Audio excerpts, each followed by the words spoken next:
On note depuis plusieurs années une augmentation de la répression à l'égard des militants écologistes.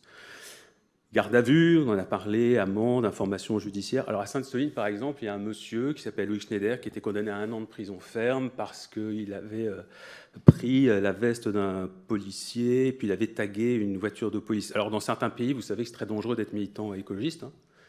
Ça peut vraiment vous causer d'énormes problèmes. Et en France, ben, on est un petit peu inquiet. On se demande si on ne prend pas là aussi une piste dangereuse. Dans votre ancienne vie, vous avez été amené à traiter des affaires extrêmement délicates. Vous avez défendu un homme qui a été condamné pour association de malfaiteurs en lien avec une entreprise terroriste, condamné à 20 ans de prison, en lien avec l'une des affaires terroristes les plus terribles, les plus ignobles de ce pays. Donc vous savez parfaitement ce que c'est que le terrorisme et ses conséquences. Donc, j'aimerais que vous répondiez très directement à cette question. Certains de vos collègues qualifient des militants écologistes de terroristes. Ils disent éco-terroristes. Hein. Nouvelle nuance qui a été inventée. Qu'est-ce que vous pensez, vous, de l'utilisation du terme terroriste appliqué à des gens qui se battent pour que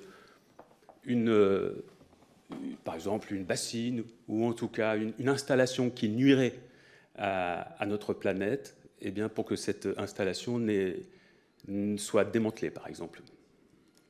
Moi, je n'ai pas à commenter des propos que je n'ai pas tenus. Demandez à Monsieur le ministre de l'Intérieur de les commenter. Je pense qu'il vient dans très peu de temps. Vous lui poserez la question. Voilà.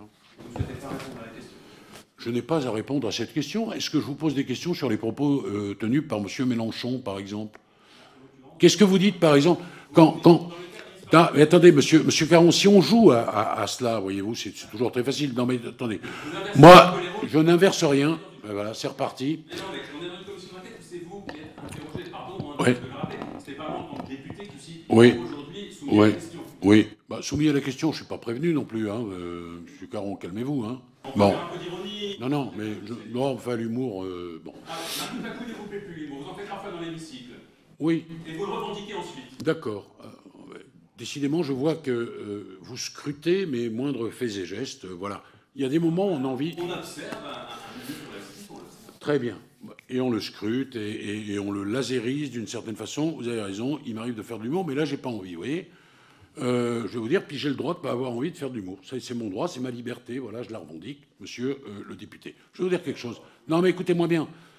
À ce jeu, vous voyez, d'abord, ces mots ont pu être prononcés dans un certain contexte, ils ne sortent pas de ma bouche, je ne les ai pas prononcés. Posez la question à l'intéressé, je pense qu'il vous répondra sans aucun doute. Parce que je pense qu'il assume ses propos, il les a d'ailleurs réitérés. Mais à ce jeu-là, moi, je ne vais pas vous opposer un certain nombre de choses que j'ai entendues dans la bouche de vos amis politiques, voyez, ou de comportements. Hein. Ce n'est pas le lieu, monsieur le ministre. Pardon? Sans doute parce que ce n'est pas le lieu, monsieur le ministre. Ah, d'accord. Donc vous, très bien. Donc vous avez des droits que moi je n'ai pas, et ma réponse doit se plier à vos exigences. Bon, bah, j'ai répondu. J'ai répondu, monsieur Caron. Je suis navré de ne pas vous satisfaire, mais j'estime avoir répondu. Voilà.